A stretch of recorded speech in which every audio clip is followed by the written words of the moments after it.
Welcome to the Center for Spiritual Living Midtown, where such is the nature of life that all it asks and all it wants is the opportunity to appear. You're that opportunity. So am I, and so it is. Are you hearing a lot of echo? A lot of echo. Help us. A lot of ring. Thank you. Better. Appreciate it. So, sound system corrected. Life is good. I am here to tell you that we are a center that is all about living life and living it at its fullest.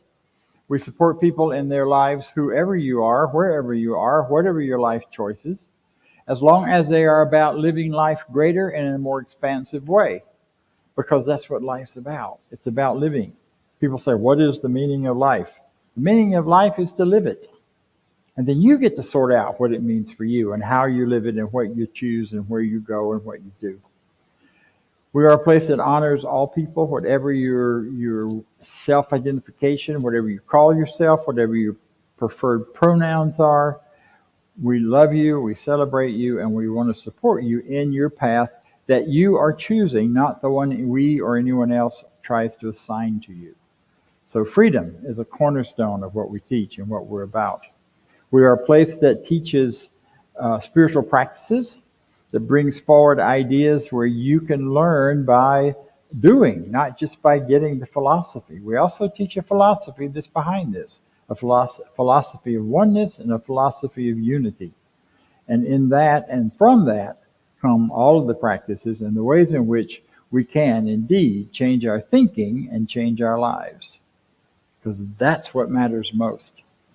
It's how you're thinking about what happens to you, not what happens to you, because that stuff comes and goes and life just does its thing, and sometimes we get surprised. But what we think about it has everything to do with how we're going to ultimately experience those surprises.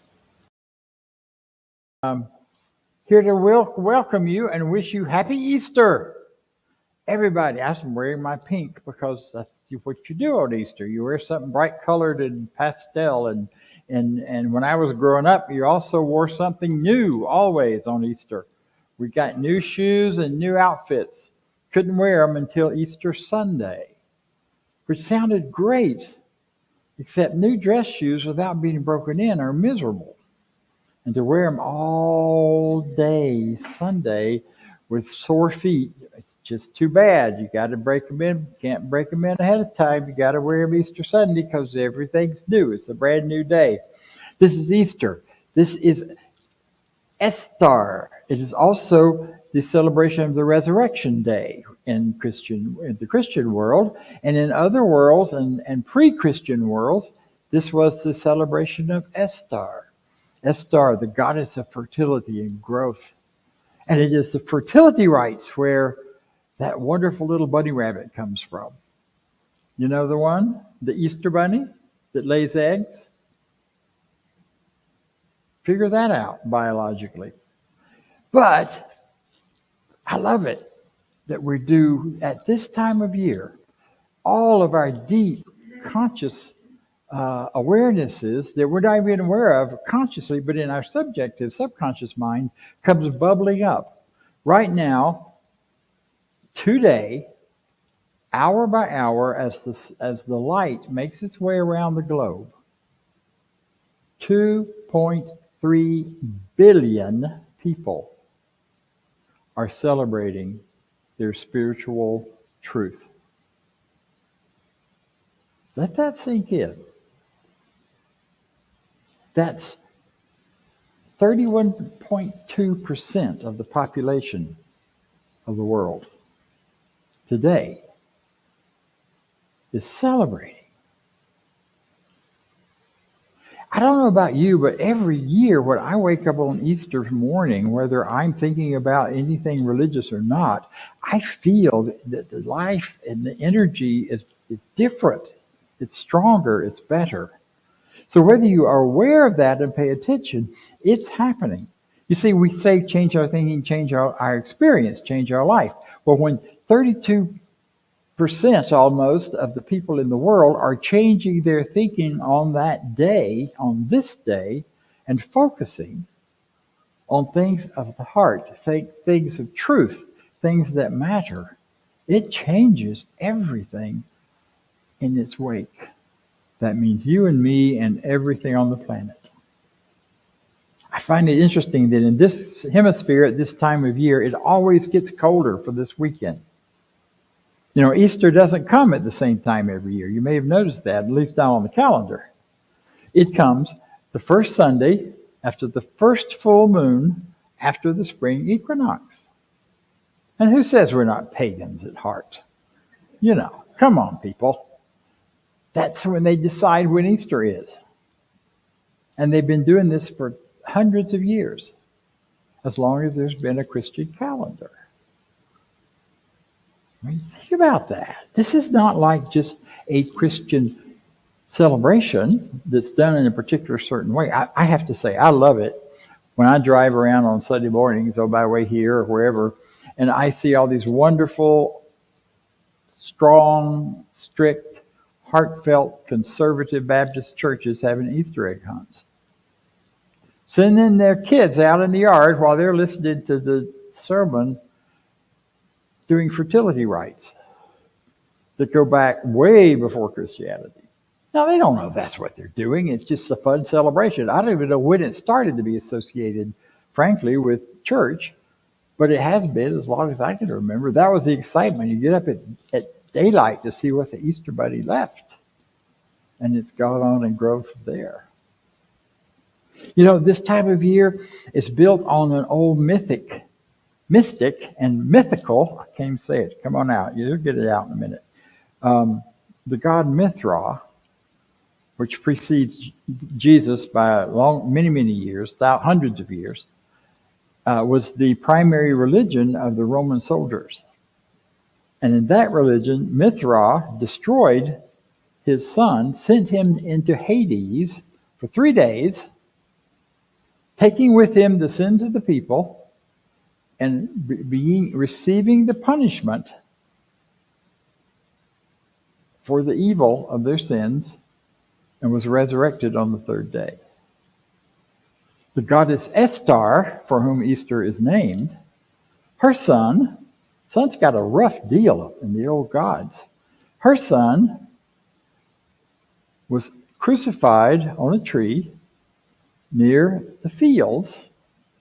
This was not done as human sacrifice. It was a myth. It was a mystical idea. Crucified and bled out into the ground, and his blood revitalized and brought new life, new crops, new babies, new everything to the planet at that time. This day, this time of year, is ancient in our human experience and human beliefs and human practices. That's my whole point. I also found it interesting as I was looking around at this, that there's the other interesting idea is that the second largest religious group on the planet, which is about 1.8 billion people, are Muslims. So between Muslims and Christians, that's over half the population. And ultimately and finally, there's only a small sliver of the population that isn't churched or in some sort of spiritual identification. I think that's kind of amazing. Not sure where we get put in New Thought, whether we're in that non-affiliated or in that other category, but that I'll find out next time. So it's Easter, it's Esther, it's Mithra, and more. Those are just a few of the things that have gone on at this time of year. It is a celebration of spring, it's a celebration of new life. And that's what we're all about today. It's new clothes and new shoes, new ideas, newness everywhere you look. Spring fashions are out. People are painting it out, looking and enjoying all these new things. All of this is a deep call it's a part of our very DNA that we feel and relate to this thing happening right now. And that's why I'm pointing to that. Because wherever your current faith belief or ideas about what life is and what spirituality is. It is ancient and old and being pulled, and all people. More people go to Christian church on this Sunday than any other Sunday of the year. Churches have to plan extra services, and they have to manage parking lots in a way they never do because all of the congregations show up. Our centers often are New Thought, New Age, more New Agey, New Thought kind of places are smaller today because everybody's going with mama and them back to the church they came from. Because there's also a whole lot of pressure, whether you believe any of it or not, to carry forward the family traditions that go on this day. To have those family events and experiences and feel those connections. Because that's what it's all about. It's that connection. It tells people who they are. Christianity is based on a central story, one story. Now, in that story, there are so many interpretations. 45,000 different Christian denominations in the world. Think about that. No wonder we all have a lot of different groups. Science of Mind is no exception. We have our groups too. But they all revolve around a story which unifies and links people and gives us a sense of connection and a sense of belonging to something. And I say us because many people link us to the Christian denomination. We are definitely not, but we definitely are. It's an interesting thing. Jesus is a great prophet and teacher, and we have believed since the formation of Science of Mind that the ideas there are very core to our teaching. But not that he is the great exception that came along to save all of us. Rather, he's the great example for all of us. That Jesus himself said it, that what we can do, what I am doing, you can do and more. And that's true in so many ways. We heal in ways that he never even thought of or heard of. We live and grow in ways that he never knew about. And that is a blasphemous statement in many places. One of my early Science of Mind teachers said, Jesus came to point the way, and we've been studying his fingernail ever since. And I think there's a lot of truth in that. We get lost in the detail, we get caught up in that stuff, and get lost on what he's pointing to, which is what Easter is really all about. So here's the punchline from all of this. You can't have Easter. You can't have Resurrection Sunday without Good Friday. And that's the part a lot of folks prefer not to notice. So you don't have a lot of people at Good Friday services, but you sure have plenty on Easter. Because we want to celebrate the new life. We want to see the new life. And many people say our teaching is all about just celebrating the new life, and let's ignore anything to do with Good Fridays, even though every one of us have Good Fridays in our lives. And by Good Fridays, I mean, what Good Friday is. It's the good day. The story says that Jesus died on the cross. And that which Lee just pointed to and made his final statements to all of us. And whether you believe that to be a true story or a mythic story, which is one that is true and happening, whether it ever factually happened to a real person or not, however you believe it, that story is core, it's central to every human being in this part of the planet where Christianity is dominant. And in order to have that resurrection, you got to have something to resurrect from. In order to move into new life, you got to have something to leave behind. So new life, to embrace something, is to bring light out of the darkness. Now, I don't know about you, but I've had some darkness in my life. I've had times where I really need to not live in that anymore, and to have it be sacrificed and crucified and done away with for me. I prefer it not to be painful. But sometimes when I delay the letting go and the releasing, it can feel like a crucifixion to let it go. letting go relationships that matter a lot, but which just don't work anymore. Or where one or another person in them says, I'm done. And you feel the heartbreak of that. Releasing what no longer serves us. Things in our lives that used to make a lot of sense that just don't anymore. You know the old story, I'm sure by now, that of Christmas or Easter Day when they're baking the ham in the kitchen and they cut off the end of it and put it in the pan and put it in the oven, and the daughter is watching, the mom's doing it. Her kid says, "Mom, why do you cut the end off the ham and don't you cook it?" Well, I don't know. Mama always did that. She's in the other room. Let's go ask her. So they go ask Mom, "Why do you cut the end off the ham?" "I don't know. I guess because Grandma always did it." "Well, she's taking a nap upstairs. Let's go upstairs and ask her." I go up to Grandma and say, why did you cut the end off the ham every time?" "Well, I only had a pot that big, so I had to cut the end off so the ham would fit in it." So here we are generations later still cutting the end off the ham because it was necessary at some point in the past.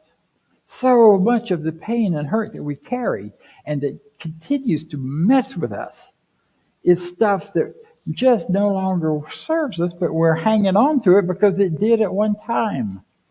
It was protection. It was ways that we coped. It was ways to deal with things how they were, and they have changed, but we have not allowed our thinking to change with them. Think about where that would be in your life. Where are the ham hocks you're throwing away? We don't throw those away in the South, but in other parts of the country they do. Yeah.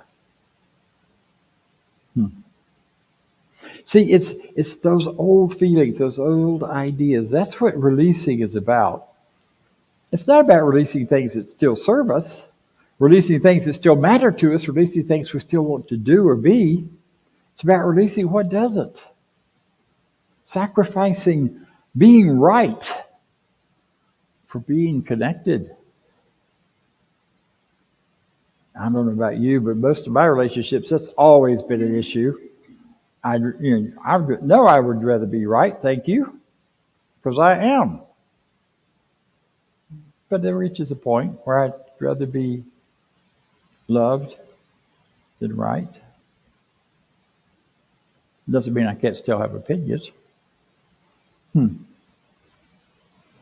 So the Good Friday thing is that which goes before, is that which is dark. I have an interesting thing here from, before I go there, this is a tricky kind of conversation because it can start to sound like I'm talking about good and evil, darkness and light, as if they are two powers or two forces in our lives, as if I'm talking about a duality. And one of the criticisms that many people have of certain versions of Christianity is its dualism, that it's the belief in two powers. But at its deepest core, at its real truth, at its earliest expressions, it is not dualistic. It is polarity, and there's a difference in a dualism and a polarity. A dualism says light and dark are two different things. Polarity says light and dark are two expressions of the same thing. There is no such thing as a dark bulb. Not even a black light is a dark bulb. You can't turn on the darkness as a thing by turning on a switch.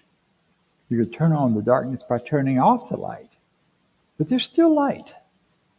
So light and dark are two ends of the same spectrum. They're two parts of the same, two ends to the same pole. Like a magnet has positive and negative. Those aren't separate different energies. They're just different ends of the magnet where the electricity is flowing in a different direction. Same thing is true with hot and cold. They're not two different things. Coming in here this morning when the heat wasn't quite up to where it ought to be has felt like a polarity. It's felt like a duality. It was cold. But the truth is it was still warm in here. Nothing was freezing, nothing was icing over, and even if it had been, there was still a presence of heat.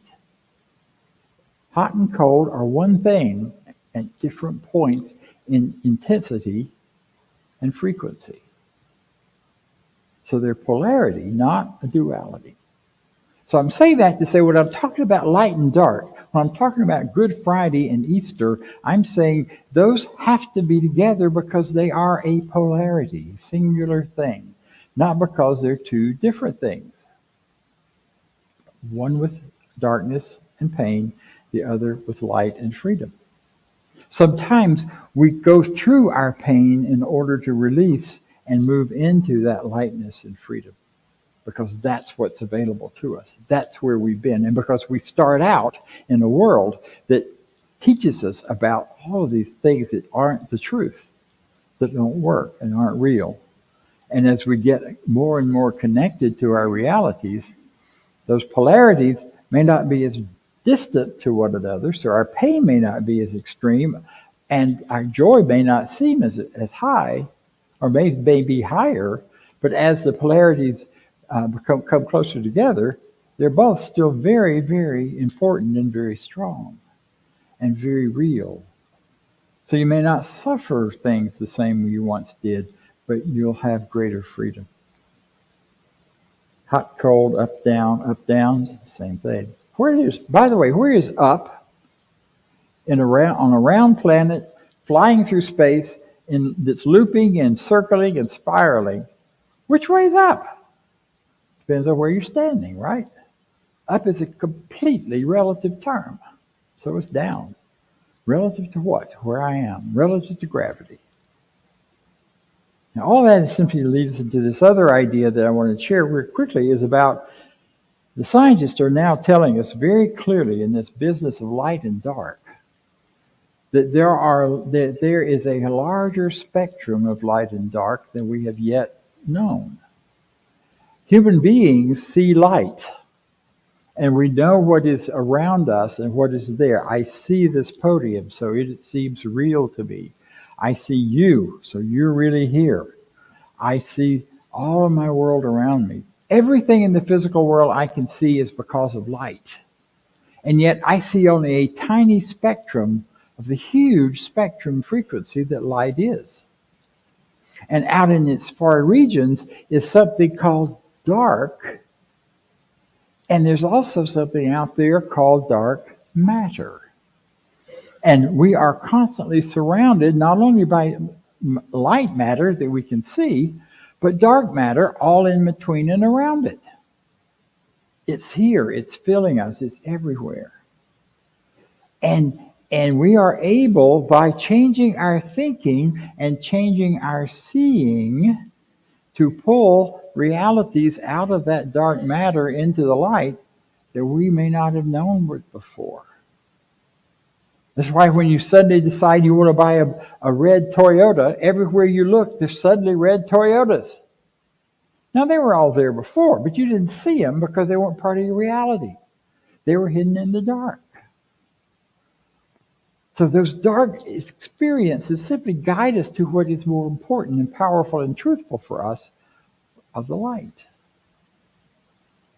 The Toyota is a very crude example or experience of that.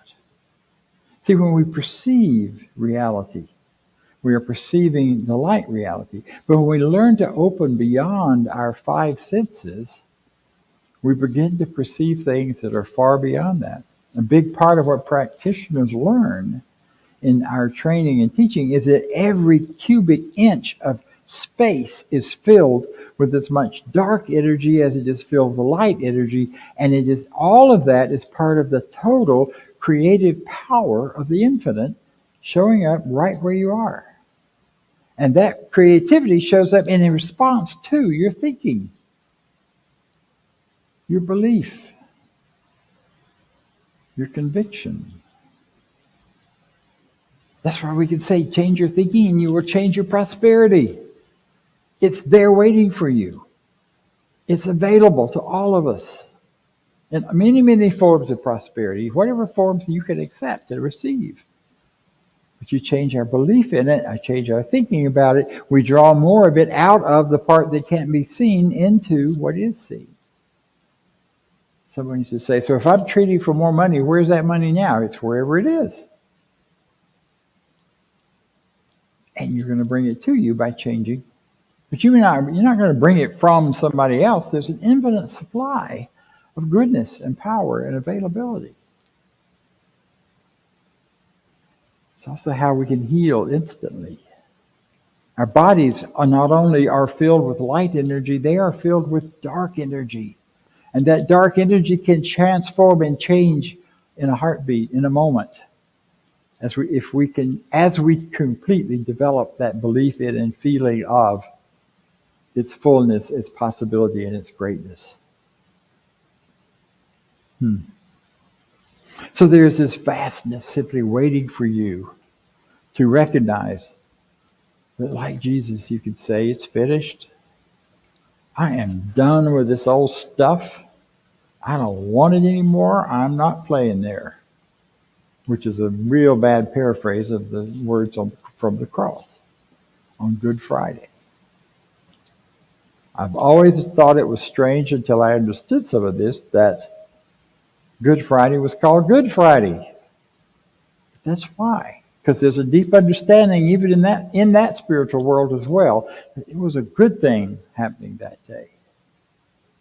Whether it was a factual thing or a symbolic thing. And instead we emerge into the now, into the love, into the power, into the goodness.